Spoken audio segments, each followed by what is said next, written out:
कर्क लगन के चार्ट में हम सूर्य और बुध के कंजक्शन को लगातार विचार कर रहे हैं और इस वीडियो में अब आपके 11वें भाव के लिए चर्चा करेंगे। अब तक हम 10वें भाव तक के लिए चर्चा पूरी कर चुके हैं। तो 11वें भाव की अगर बात आती है तो यहाँ वृषभ राशि में आपके सूर्य और बुध स्थित हैं आपके चार्ट में। बुध यहाँ अपने मित्र शुक्र के घर में आ गए और सूर्य उनके साथ दूसरे घर के लॉर्ड हैं। यहाँ पे बुध 12वें घर के लॉर्ड होने के साथ साथ वो आपके थर्ड हाउस के भी लॉर्ड हैं। देखिए यहाँ क्योंकि अब शुक्र आपके लिए एक कारक ग्रह के तौर पे है तो यहाँ सूर्य कितना मजबूत है या यहाँ पे बुध कितना मजबूत है। नॉर्मली देखा जाए तो इस प्रकार के कंजक्शन में सूर्य की स्थिति ज़्यादा बेटर मानी जा सकती है बुध की तुलना में, क्योंकि सूर्य के पास काफ़ी ज़्यादा फायर पावर भी है और 11वें घर में सूर्य अपना और भी स्ट्रॉन्ग प्रभाव दिखाता है। ऐसा जब तक अपने स्वयं की मेहनत से या अपने स्वयं के एफर्ट से अपनी इच्छाओं की पूर्ति कर पाएगा। साथ ही साथ जब तक निर्णय लेने में, सोचने में, विचार करने में बहुत ही अच्छा हो सकता है। उसकी निर्णय लेने की जो गति है, स्पीड है, वो काफ़ी फास्ट हो सकती है। ऐसे जातक को मान सम्मान बहुत अच्छा मिलता है और सूर्य यहाँ क्योंकि दूसरे घर के लॉर्ड हैं तो वो एक अच्छा धनयोग का भी निर्माण कर रहे हैं। अब अगर आपका मान लो यहाँ बुध वक्री ना हो, अगर यहाँ पे शुक्र बहुत ही अच्छी तरीके से प्लेस्ड है चार्ट में, तो ऐसा सूर्य आपको काफ़ी कुछ प्रदान कर देता है। धन संपत्ति के मामले में ले लो, कैरियर या आपका मान सम्मान, रेपुटेशन वगैरह के मामले में। इस प्रकार का जो जातक होगा, हालांकि आप चंद्रमा से क्योंकि रिप्रेजेंट होते हैं तो आप में बहुत सारे स्किल्स होंगे, आप बहुत ही ज़्यादा क्रिएटिव होंगे। इसके साथ साथ आपको यहाँ सूर्य और बुध एफर्ट करने में, मेहनत करने में काफ़ी मदद भी करेंगे, क्योंकि उन दोनों का जो प्रभाव यहाँ रहेगा आपके पंचम भाव पे भी रहेगा। इस प्रकार के कंजक्शन के होते हुए जातक के पास मल्टीपल इनकम सोर्सेज होंगे और जातक अपने धन को बहुत अच्छे से मैनेज भी कर पाएगा। उसका पब्लिक डीलिंग में काफ़ी अच्छा सेंस रहेगा। साथ ही साथ जातक दूसरों को अपनी बातों से, अपने व्यवहार से या अपनी पर्सनैलिटी से प्रभावित करने में काफ़ी सक्षम रहेगा। यहाँ पे अब एक्चुअल में क्या बुध वक्री हैं? अगर बुध मान लो आपके वक्री हो जाते हैं, उस केस में कभी कभी आपको धन को मैनेज करना उतना आसान नहीं होगा। आपके कुछ खर्चे भी होंगे, कभी कभी खर्चे और आपकी जो इनकम है उसमें थोड़ा सा बैलेंस की कमी आ सकती है। यहाँ पे अब बुध कौन कौन से अन्य प्लैनेट से प्रभावित हैं? जनरली अगर देखा जाए गोचर के हिसाब से या प्लेसमेंट के हिसाब से, तो बुध आपको सूर्य के आसपास ही गोचर में देखने को मिलेंगे हमेशा। ऐसे केस में बुध अस्त भी हो सकते हैं या तो फिर बुध वक्री भी हो सकते हैं। देखिए अस्त हो जाते हैं अगर बुध, उस स्थिति में क्योंकि सूर्य अपनी फायर पावर बुध को प्रोवाइड कर रहे हैं तो यहाँ पे बुध से जो जुड़े हुए आपके गुण हैं वो थोड़े और ज़्यादा इन्हेंस हो जाएंगे। भले ही फिर ये स्थिति आपके खर्चों में ज़रूर वृद्धि करेगी, लेकिन आपको विदेश से इनकम होना, विदेश से आपको बिजनेस के थ्रू लाभ होने की संभावना भी उतनी ज़्यादा प्रबल हो जाती है। फिर आपके चार्ट में 12वें घर में बैठे हुए प्लैनेट पे अवश्य विचार करिए, क्योंकि 12वां घर तो बुध का ही है और बुध यहाँ पे आ गए 11वें घर में। लेकिन 12वें घर में बैठा प्लैनेट आपके विदेश से जो संपर्क हैं, विदेश से आपका किसी भी तरीके का कोई लेन देन है, आपको इनकम वगैरह हो रही है विदेश से, या फिर भी आपका 12वें घर से संबंधित चाहे कोई भी काम है, उसमें 12वें घर में बैठे हुए ग्रह का रोल भी उतना ही महत्वपूर्ण है। इसके साथ साथ आपके थर्ड हाउस के स्वामी हैं बुध। थर्ड हाउस के स्वामी यहाँ आ गए आपके 11वें घर में, तो क्योंकि थर्ड हाउस आपके स्वयं के एफर्ट का है, आपकी स्वयं की नेचुरल एबिलिटी या क्वालिटीज़ का है, ऐसे में जातक ज़्यादा से ज़्यादा एफर्ट कर सकेगा। और क्योंकि बुध बुद्धि के कारक ग्रह हैं, वाणी के कारक ग्रह हैं, इसलिए बुध आपको प्रेरित करेंगे दूसरों के साथ अच्छी अंडरस्टैंडिंग बनाने, अच्छा व्यवहार करने, साथ ही साथ दूसरों को अपनी बातों से, अपने व्यवहार से प्रभावित करने के लिए भी।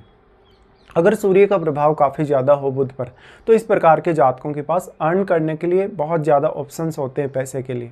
साथ साथ में जातक जितना ज़्यादा अर्न करते जाएंगे उतना ही ज़्यादा वो अच्छा मैनेजमेंट भी करते हैं अपनी धन या संपत्ति का। तो जनरली जिस प्रकार से आपके ये प्लेसमेंट नज़र आ रही है सूर्य और बुध की, उस हिसाब से लोग ऐसे जो होंगे कर्क लगन वाले जातक, वो काफ़ी धैर्यवान होंगे, काफ़ी ज़्यादा लॉजिकल सोचेंगे हमेशा और काफ़ी धनी हो सकते हैं वो। भले ही हो सकता है शुरुआत में आपके पास उतना ज़्यादा धन ना हो, लेकिन जैसे जैसे आपकी उम्र बढ़ेगी, लगभग 40 के आसपास जब आप पहुंचेंगे तो आप ये जो कंजक्शन बन रहा है उसका रियल इफेक्ट फील कर पाएंगे। फिर उसमें महादशा का भी काफ़ी बड़ा रोल होगा। अब जो बुध है, क्योंकि वो थर्ड हाउस के लॉर्ड हैं, लेकिन थर्ड हाउस में बैठे हुए ग्रह का अपना एक अलग रोल होगा आपकी लाइफ में। थर्ड हाउस में मान लो अब आपके कोई एग्रेसिव प्लैनेट बैठा है, आपके मान लो मंगल जैसा ग्रह बैठा है, तो वो आपको और भी ज़्यादा एफर्ट करने में मदद कर सकता है। इस हिसाब से देखा जाए तो सूर्य और बुध स्वयं भी कौन कौन से अन्य प्लैनेट से आपके चार्ट में प्रभावित हैं। देखिए अगर सूर्य और बुध का अगर देखा जाए प्रभाव स्वयं का, तो दोनों का प्रभाव क्योंकि सम्मिलित रूप से दोनों हैं, कंजक्शन में हैं, तो दोनों अपना जहाँ जहाँ भी प्रभाव डालेंगे जिन जिन ग्रहों पर, उन पर अपना काफ़ी स्ट्रॉन्ग प्रभाव डाल पाएंगे। वैसे बुध तो यहाँ सूर्य के प्रभाव में ही काम करेंगे, तो ज़्यादातर इफेक्ट आपको सूर्य का ही देखने को मिलेगा। बट जो जो प्लैनेट आपके 11वें घर में अपना प्रभाव डाल रहे हैं, अगर उनमें से कोई भी फायरी प्लैनेट है तो आपकी अपेक्षाओं में उतनी तेज़ी से वृद्धि भी होती है। इस प्रकार का जातक हालांकि हो सकता है अपने कैरियर में शुरुआत में थोड़ा स्ट्रगल करे, या शुरुआत में उसको अपने रिश्तों में समायोजन में कुछ दिक्कतें भी आएँ, क्योंकि सूर्य बहुत ज़्यादा एनर्जेटिक बनाने के साथ साथ आप में थोड़ा ईगो डेवलप करता है, थोड़ा अहम डेवलप करता है, और इस वजह से लगभग प्रत्येक रिश्ते में आपको कभी कभी दिक्कत भी आ जाती है। सूर्य अब बुध के जितने ज़्यादा क्लोज होगा उतना ही ज़्यादा बुध से संबंधित जो रिजल्ट हैं आपके चार्ट में वो सूर्य से प्रभावित होंगे। और साथ साथ में दूसरे घर में बैठे प्लैनेट को देखिए, क्योंकि दूसरे घर के स्वामी तो सूर्य हैं और सूर्य ने इतना अच्छा आपके चार्ट में धन योग भी क्रिएट कर दिया। लेकिन जो दूसरे घर में बैठा प्लैनेट है, क्योंकि वो आपके चार्ट में कौन कौन से भावों को प्रभावित कर रहा है, साथ ही दूसरे घर में बैठे प्लैनेट का जो एस्पेक्ट है वो आपके अष्टम पर रहेगा, चाहे वो प्लैनेट कोई भी हो। ऐसे में अष्टम भाव के थ्रू भी आप काफ़ी कुछ एक्सपेक्ट कर सकते हैं। इवन मैरिज होने के बाद भी कभी कभी आपको पार्टनर से या पार्टनर की फैमिली से काफ़ी ज़्यादा धन या संपत्ति रूपी लाभ मिलता है। अब जो यहाँ पे आपके ओवरऑल जो प्लेसमेंट बन रही है, सूर्य और बुध दोनों का ही प्रभाव आपके पंचम भाव पे आ जाता है। पंचम भाव देखा जाए तो वृश्चिक जो राशि है या स्कॉर्पियो जो साइन है उससे रिप्रेजेंट हो रहा है आपके चार्ट में। इस प्रकार की स्थिति में आप निर्णय लेने में कभी कभी बहुत ज़्यादा जल्दी भी करेंगे और इस जल्दी की वजह से कुछ नुकसान भी आपको होगा। ऐसे जातक शेयर बाजार, लॉटरी, सट्टा में भी अपनी किस्मत काफ़ी बार आजमाएंगे, हालांकि वहाँ काफ़ी ज़्यादा रिस्क भी इन्वॉल्व है।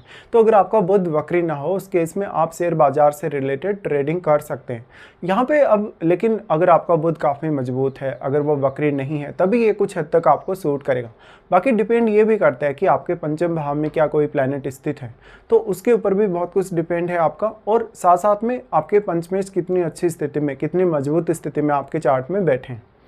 तो सूर्य और बुध के प्रभाव की वजह से आपकी संतान बहुत अच्छी हो सकती है, आपकी एजुकेशन स्वयं की बहुत अच्छी हो सकती है, आपका टैलेंट, आपकी क्रिएटिविटी बहुत अच्छी हो सकती है। इसके साथ साथ आप कुछ भी नया सीखने की कोशिश करेंगे लाइफ में, कुछ भी नया प्लान करने की कोशिश करेंगे, अपने निर्णय लेने की कोशिश करेंगे, तो वहाँ पर आप काफ़ी बेहतरीन तरीके से कार्य कर पाएंगे। ऐसे जातक ज़्यादातर केस में जितने ज़्यादा लॉजिकल होंगे उतना उनके लिए अच्छा होगा। अब क्योंकि आप चंद्रमा से रिप्रेजेंट होने वाले पर्सन हैं, तो अगर चंद्रमा की प्लेसमेंट अच्छी है, लगन में कोई सपोर्टिव प्लैनेट बैठा हो, तो ऐसा जातक दूसरों को और भी ज़्यादा अच्छे से अपनी पर्सनैलिटी से, अपने व्यवहार से या अपनी बातों से प्रभावित कर पाएगा। साथ ही साथ वो अपने नेटवर्क का काफ़ी अच्छा लाभ उठा पाएगा। ऐसे जातक किसी बड़े प्रशासनिक पद पे हो सकते हैं, या उनका जो राजनेता वगैरह है उनसे कोई अच्छा कॉन्टेक्ट भी हो सकता है, या इवन वो खुद ऐसे व्यक्ति हो सकते हैं। तो एक बहुत ही ज़्यादा प्रभावशाली कंजक्शन ये आपके चार्ट में माना जा सकता है। अब इसमें जो दूसरे प्लैनेट्स हैं जो आपके सूर्य और जो बुध के भाव में बैठे हैं, जैसे आपके 12वें घर में, दूसरे घर में, तीसरे घर में, उन प्लैनेट्स को जरूर आप विचार करिए। साथ ही साथ कौन से ऐसे प्लैनेट हैं जो सूर्य और बुध दोनों से प्रभावित हो रहे हैं, या कौन कौन से ऐसे प्लैनेट आपके चार्ट में हैं जो इन दोनों को प्रभावित भी कर रहे हैं। उन ग्रहों का रोल भी काफ़ी ज़्यादा इंपॉर्टेंट आपके लिए हो जाएगा।